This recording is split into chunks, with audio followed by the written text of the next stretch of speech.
परमाणु पनडुब्बी under water drone, France ने भारत को बड़ा ऑफर दे दिया है। जानेंगे चाइना और पाकिस्तान के लिए टेंशन कैसे खड़ी कर दी है फ्रांस ने। जहां एक तरफ ये सब कुछ हो रहा है तो वहीं दूसरी तरफ बांग्लादेश घुटनों पर आया आखिरकार। जियोपॉलिटिक्स में बहुत कुछ चल रहा है, हमेशा की तरह जानने को मिलेगा बहुत कुछ। आइए जानते हैं इन खबरों को विस्तार से। भारत और फ्रांस रणनीतिक रक्षा साझेदारी की दिशा में बड़ा कदम उठाने जा रहे हैं। फ्रांस ने भारत को परमाणु पनडुब्बियों के निर्माण में मदद की पेशकश की है। इसके अलावा 110 किलो न्यूटन थ्रस्ट विमान इंजन और अंडर वाटर ड्रोन तकनीक के 100% ट्रांसफर का ऑफर भी दे दिया है। भारत के राष्ट्रीय सुरक्षा सलाहकार अजीत डोभाल, इमैनुअल मैक्रोन के राजनयिक सलाहकार के बीच में भारत फ्रांस रणनीतिक वार्ता में इन मुद्दों पर बात होगी। दोनों के बीच पेरिस में 30 सितंबर से 1 अक्टूबर के बीच बैठक होनी है। फ्रांसीसी राष्ट्रपति मैक्रोन की भारत यात्रा के बाद दोनों देशों में ये पहली द्विपक्षीय रणनीतिक भागीदारी है। एसटी की रिपोर्ट के मुताबिक फ्रांस और भारत पहले से ही कई क्षेत्रों में सहयोग कर रहे हैं। इसमें स्पेस तकनीक एक अहम क्षेत्र है। परमाणु पनडुब्बियों पर फ्रांस की पेशकश ऐसे समय में आई है जब भारतीय नौसेना भविष्य को ध्यान में रखते हुए परमाणु हमले वाली पनडुब्बियों के निर्माण पर काम कर रही है। फ्रांस ने भारत को हवा, सतह और अंडर वाटर पूर्ण स्पेक्ट्रम स्वायत्त प्रणाली की भी पेशकश की है। ये भारत की ISR यानी कि खुफिया निगरानी टोही क्षमताओं को बढ़ाने और पनडुब्बियों जैसे नौसैनिक संपत्तियों की सुरक्षा में महत्वपूर्ण साबित होगी।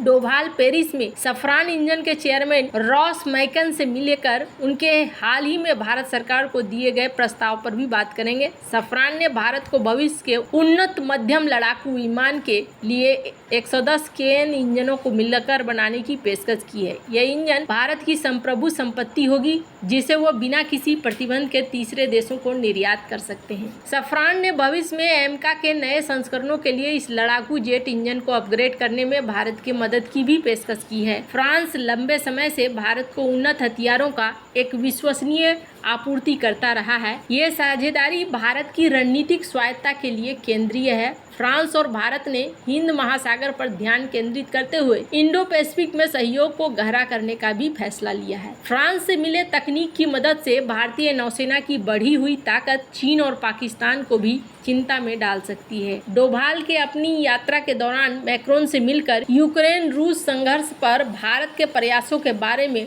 उनसे बात करने की उम्मीद है। मैक्रोन ने हालिया समय में इस युद्ध को समाप्त करने के लिए भारत के प्रयासों की सराहना की है। भारत के प्रधानमंत्री नरेंद्र मोदी ने हालिया समय में रूस और यूक्रेन दोनों देशों की यात्राएं की हैं। उनके बाद डोभाल ने इस महीने रूस की यात्रा कर रूसी राष्ट्रपति व्लादिमीर पुतिन से मुलाकात भी की थी। खैर, जहां एक तरफ ये सब कुछ चल रहा है वहीं दूसरी तरफ बांग्लादेश ने पश्चिम बंगाल में हिंदुओं के सबसे बड़े त्योहार दुर्गा पूजा से पहले बड़ा कदम उठाते हुए भारत को हिल्सा मछली के निर्यात को मंजूरी दे दी है। शनिवार को बांग्लादेश के वाणिज्य मंत्रालय ने एक विज्ञप्ति में इस बारे में जानकारी दी। ढाका ट्रिब्यून की खबर के अनुसार मंत्रालय ने भारत को 3000 टन हिल्सा मछली के निर्यात को मंजूरी दी है। इसके पहले मोहम्मद यूनुस के नेतृत्व वाली बांग्लादेश की अंतरिम सरकार ने हिल्सा मछली के निर्यात पर रोक लगा दी थी। विज्ञप्ति में कहा गया कि वाणिज्य मंत्रालय ने आगामी दुर्गा पूजा के मद्देनजर भारत को हिल्सा मछली के निर्यात को मंजूरी दी है। हालांकि इसमें हिल्सा मछली के निर्यात की कीमत के बारे में नहीं बताया गया है। साल 2023 में दुर्गा पूजा के लिए 5000 टन हिल्सा मछली का निर्यात किया गया था। वाणिज्य मंत्रालय के आदेश के अनुसार इस निर्णय का उद्देश्य विभिन्न निर्यातकों के अनुरोधों को पूरा करना है। बयान में कहा गया कि 3000 मीट्रिक टन हिल्सा मछली के निर्यात को मंजूरी दी गई है, बशर्ते सभी निर्धारित शर्तें पूरी हो। मंत्रालय ने आवेदकों को 24 सितंबर को दोपहर तक निर्यात 2 शाखा के उप सचिव को अपने अनुरोध प्रस्तुत करने का निर्देश दिया है। इसमें जोर दिया गया है कि इस समय सीमा के बाद प्रस्तुत किए गए आवेदन स्वीकार नहीं किए जाएंगे। जिन्होंने पहले ही आवेदन कर दिया है उन्हें फिर से आवेदन करने की आवश्यकता नहीं है। बांग्लादेश की राष्ट्रीय मछली के रूप में जाने जाने वाली हिल्सा मछली अपने स्वाद के लिए मशहूर है। ढाका के विभिन्न सुपरमार्केट में हिल्सा उत्सवों के माध्यम से इसका जश्न मनाया जाता है। यह भारत के पश्चिम बंगाल में भी लोकप्रिय है। शेख हसीना सरकार के समय बांग्लादेश की सरकार दुर्गा पूजा के त्योहार के दौरान हिल्सा मछली के निर्यात में छूट देती थी। इसे शेख हसीना की हिल्सा डिप्लोमेसी के रूप में जाना जाता था। लेकिन शेख हसीना के जाने के बाद बांग्लादेश की अंतरिम सरकार ने दुर्गा पूजा से पहले हिल्सा के निर्यात पर रोक लगा दी थी। हालांकि अब प्रतिबंध का फैसला पलटने से पता चलता है कि मोहम्मद यूनुस के नेतृत्व वाले अंतरिम सरकार के तेवर जल्द ही ढीले पड़ते हुए नजर आ रहे हैं।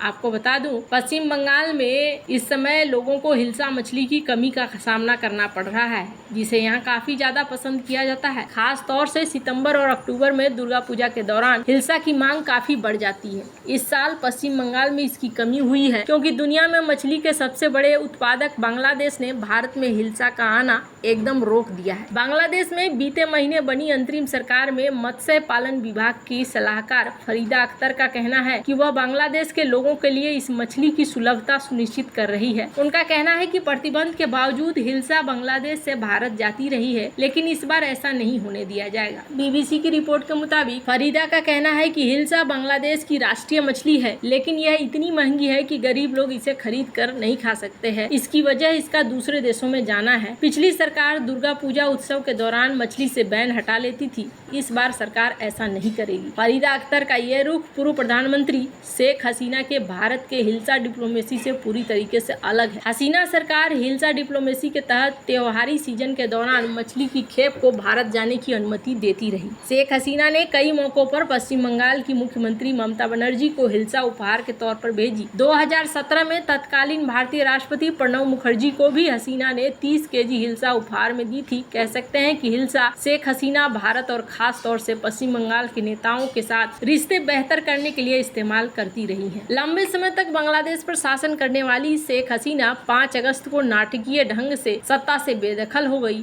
हसीना ने भारत में ही शरण लिया। इससे ढाका में बनी हुई नई अंतरिम सरकार और मजबूत संबंध करने में भारत के साथ अपने आप को बता रही है कि उन्हें दिक्कत हो रही थी। लेकिन आपको बता दूं, जिस तरीके से ये सोच रहे हैं ये इतना आसान नहीं होता है और इसीलिए भारी पड़ रहा है, क्योंकि ये अगर मछली बंद करेंगे तो भारत भी यहाँ से बिजली बंद कर देगा। मछली बंद करने का असर ज्यादा लंबा नहीं पड़ने वाला है, लेकिन बिजली बंद करने का असर बहुत ही ज्यादा पड़ने वाला है। इस बात को बहुत अच्छे से समझ चुका है बांग्लादेश और यही वजह है कि बांग्लादेश ने यहाँ पर इस मामले में थोड़ा बैकफुट लिया है। पर आपको बता दूं, बांग्लादेश अभी और बैकफुट लेगा, क्योंकि होता क्या है, दूर के चाहे कोई भी दुनिया का देश हो, कोई भी उकसा रहा हो या कोई भी कुछ कर रहा हो, आपके बगल वाले बहुत ज्यादा आपके लिए इम्पोर्टेंट होते हैं। वैसे आपको बता दूं, यहाँ पर एक बायलैटरल मीटिंग करने वाले हैं कौन, यूनुस और बाइडेन। कमाल की बात है ना। लेकिन हाँ, यहाँ पर एक मीटिंग होने वाली है और इस मीटिंग के बाद बांग्लादेश को आगे चलकर बांग्लादेश क्या करता है वो देखने वाली बात होगी। हालांकि भारत को खुश करने में जुटी हुई है इस वक्त यूनुस सरकार, क्योंकि उन्हें अपने घर का बिजली भी चलाना है और अपने घर की रोजी रोटी भी। आने वाले कुछ दिनों में आपको बांग्लादेश के और भी तेवर घटते हुए दिखाई देंगे। वैसे आपको क्या लगता है, क्या यहाँ पर चीजें किस तरफ जाएंगी और किस तरफ रूप लेंगी? कमेंट कर अपनी राय जरूर बताएं। जल्द मिलते हैं अगले वीडियो में नई खबर के साथ।